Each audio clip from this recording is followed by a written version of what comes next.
You may have heard some of this when I was a guest on the Alex Jones show and we were talking about philosophy live on the air. And I was also able to talk with Alex off the air about philosophy. And one of the main quotes of that segment was that your soul is bulletproof, which means that no matter what happens in this world, as long as you never surrender your soul to evil or destructive forces, you will achieve spiritual success in this world, because no matter what they do to your physical body, they can destroy your flesh and blood. Globalists or communists or Marxists and so on, they can steal your property, they can take your land, they can take your physical stuff, they can seize your bank account, steal your gold.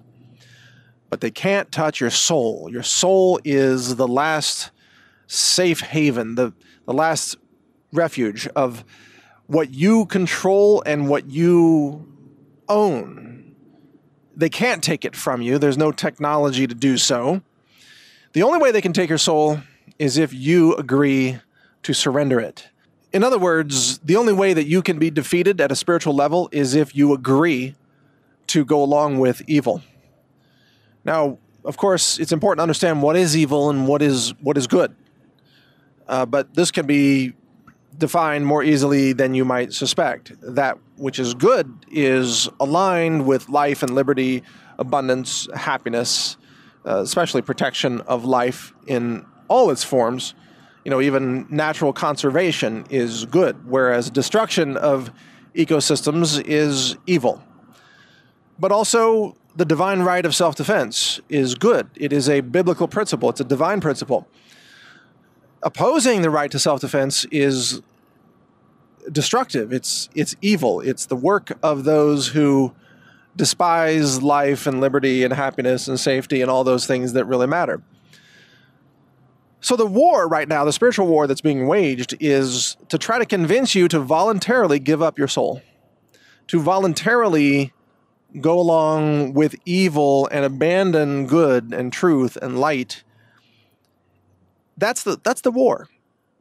And again, the only way they can win that war is if you agree to go along with their evil. In other words, the way to succeed, the way to have victory in this war is to simply decide to never surrender to evil.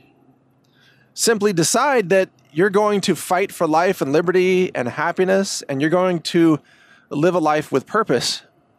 You're going to have morals and ethics, and you're going to defend the right to speak and the right to exist and the right to think for yourself. These core divine principles, all you have to do is decide to protect them, and you win. You win in the way that matters most. You win in the spirit war, the spiritual realm. You defeat evil by embracing good and defending good and knowing that they cannot take that from you, even if they try to torture you or try to punish you or terrorize you, as is often happening now against pro-liberty people. We're all being terrorized, we're all being attacked, we're all being slandered and defamed, we're all being hit with lawsuits. It's an all-out assault from truly demonic and evil forces who are trying to go after those who are defending humanity or encouraging others to defend themselves against the onslaught of evil. But victory is so simple. Victory is a decision, and it can be made in a moment. And when I said your soul is bulletproof, live on the air with Alex Jones sitting next to him there on his radio show at InfoWars, and he said that's very profound, and he asked me, is that a quote from someone else? I don't know if it is. Not knowingly, maybe it's something I picked up. I'm sure it's a concept that's been talked about before, but it's just something that came to mind. It wasn't something I prepared for the show or anything like that. It was just, hey, your soul is bulletproof.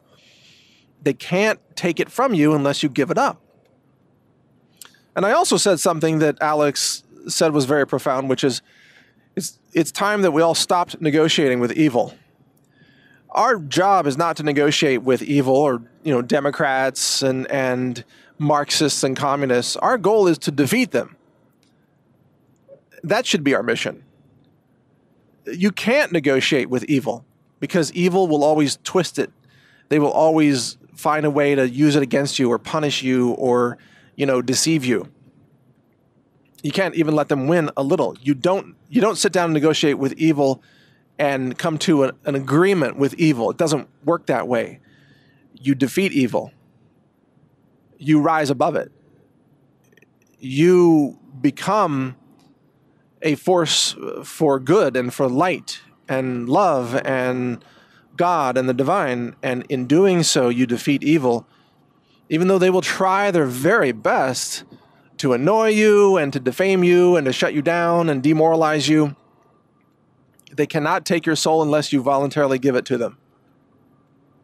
So this is a very powerful message. I'm sure this has been taught by many people in many different ways over the eons. Obviously, you and I aren't the first people to encounter such ideas, but it's resurging now. It's becoming more evident yet again that this needs to be talked about, that this is an important message for our time, that we have to think about these principles, to know that we're living a life with purpose and that we are working in concert with forces of incredible love and light and divinity in order to accomplish what matters in this world, which is a testing ground, by the way.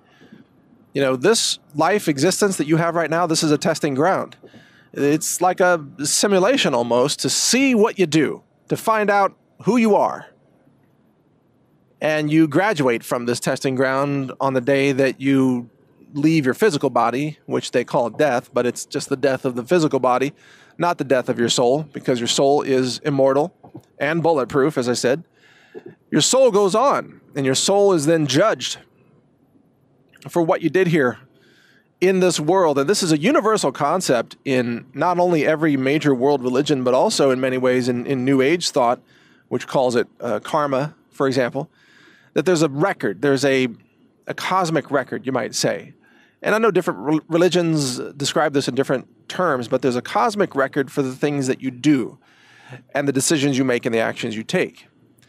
That cosmic record records your intentions, your actions, your words, and you are judged after physical death for your demeanor, for your actions. Did you live a life of narcissism and uselessness and self-absorption?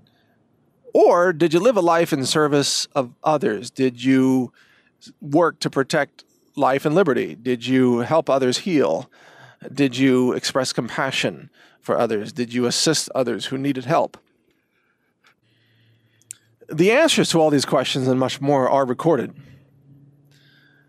And it doesn't mean that you have to have a perfect record, to be someone who is accepted in the spirit realm or into heaven or whatever metaphor that you want to use based on your religion and your beliefs.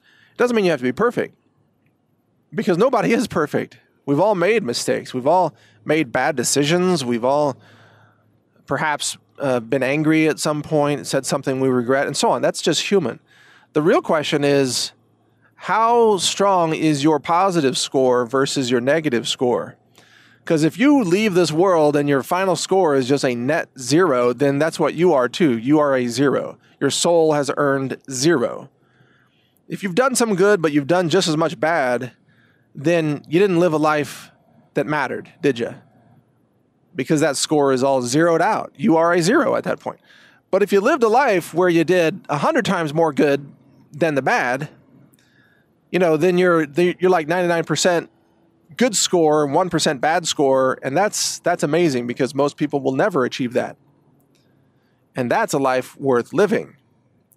Even if you've done, a net plus 50% good, that's better than most people.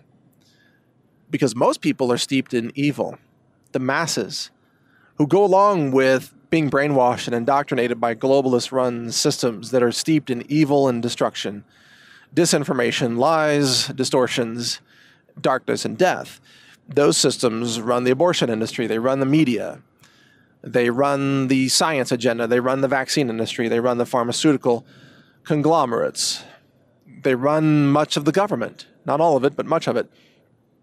Those forces, they want you to work for them. They want you to have a negative score. You might leave with a score of like minus 80% or something. That's when you've been doing the work of the devil, so to speak. You've been doing very destructive, dark work. Now, some people try to do that because they're trying to earn points in what I call the hierarchy of evil. There is a scoring system, and those who have given over their souls to, let's just say, the devil or demonic forces, they want to rise up in that hierarchy so they have more power in the realm of evil, and they know that they can use that power to destroy others and destroy truth and engage in distortions and lies and deceit. And they want that power because they're jealous of other evil power, and they want to have the power to destroy people as well. And you see these people everywhere. A lot of them are bureaucrats. A lot of them are working for Big Pharma. A lot of them are working for Google or YouTube, for that matter, or Facebook. You know, you look at Zuckerberg. Evil just reeks out of the guy. He's just seething with evil greed for his power to destroy others and silence others and control others and create artificial worlds that entrap and ensnare others. That's Zuckerberg. He is the embodiment of pure evil. And there are people like him, you know, out there. You look at some of these lawmakers. I don't even need to get into who they are. Or you get into some of these student protesters like David Hogg, just also seething with intense evil. This is common to see. These people, you have to understand, are trying to earn points to please their master, who is Satan, for lack of a better term. Their master is an evil, dark force, and they are trying to earn points. And when they can murder babies in partial birth abortions, they score big bonus points. When they can spread lies about good people, they earn big bonus points. When they can silence someone who has an important voice of liberty or truth or healing, they score big points. All these forces, for example, that are attacking me or trying to censor me are almost by definition, they're trying to prevent people from learning how to heal. They're trying to prevent people from learning about natural medicine. They're trying to spread lies and disinformation because that's how they move up in the hierarchy of evil under which they operate. You might think of it as a pyramid of evil, you know, kind of like the one that's on the dollar bill.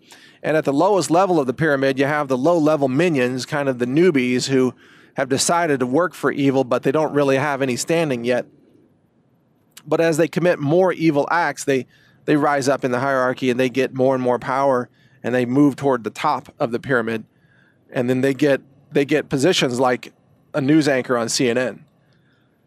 Or like George Soros, you know, they get to start funding front groups, so-called nonprofits, and their job is to spread more lies and disinformation, war, chaos, death, and suffering, to push Big Pharma, to destroy natural medicine, to push more vaccines, to control the news narratives and lie about good people, and so on. The more evil they commit, the more power they are awarded with by the system under which they're operating. Now, in contrast to that, then, you have good people who are trying to earn positive karma because they know that their life matters, and they know that they have to answer for their actions. They know that their soul is being recorded. Everything you do is being recorded, and you will review it. You and God will review it. And you may be ashamed of some of the things you've done, especially if you've been steeped in evil. But you might also be joyous at the wonderful things that you've done for humanity and for others around you, things to enhance knowledge and spread wisdom, things that empower others and promote individual liberty, which is a divine principle. And it's that moment, when that moment comes for you, I ask you, when you look back upon your record of your soul, will you feel shame or will you feel joy? See, that's a question I think you need to ask yourself every day. It's a question that is always present in my mind of how am I using this day to do something that matters, something that when I do look back on this life experience, I will be able to say, yes, on this day, I did something that mattered. I said something that mattered. I recorded a podcast that mattered, that impacted someone's life in some positive way, that promoted liberty or enlightenment or truth or love or healing.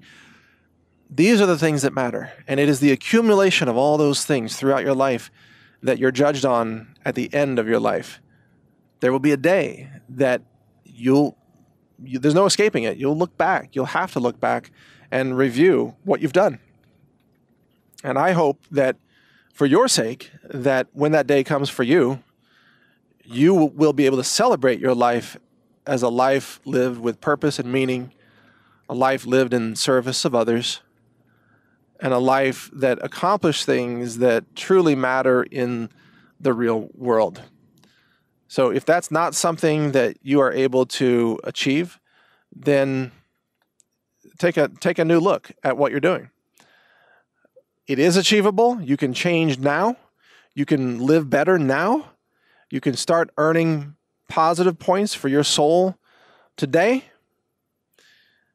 You might find it through a church, but that's not a prerequisite, actually. I don't go to an organized church at all, even though I'm very spiritual and recognize the importance of God and divine principles. But you can lead a life of purpose and of positive mission without ever stepping foot in a church, if you so choose. It's simply your choice. So if you want to follow more of my work, you can see it at naturalnews.com. I'm also launching a new video website, a community, a YouTube alternative. It's called real.video. I encourage you to check it out, real.video. My name is Mike Adams. I'm known as the Health Ranger, and I appreciate you listening. Share this message with everyone who might benefit from it. Thank you, and be well. Learn more at healthrangerreport.com.